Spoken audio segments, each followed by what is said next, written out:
you determine cutting measurements for a rubber stamp image. Hi, I'm Lisa Brown with Ink and Inspirations, and in this video, I'm going to share exactly how I determine those measurements. So I've chosen a stamp that has varied heights and widths on it.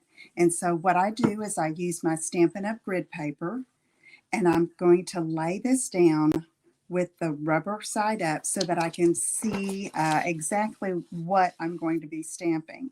Now the stamp itself has a little border around the edge, so you have some leeway there, but when you're cutting you want to get it as close as you can without getting on the image. Okay, you want there to be plenty of room for your image.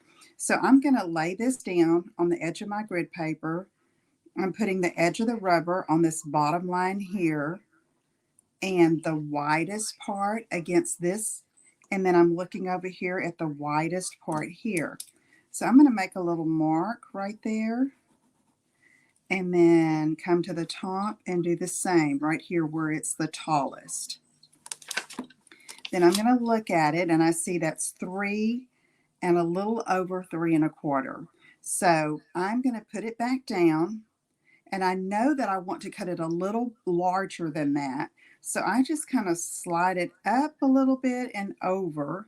And I see that probably 3 1/2 and 3 1/4 will work. Okay, so the visual helps me to really picture what it will probably look like. So I'm going to take my stamp and mount it on a clear block.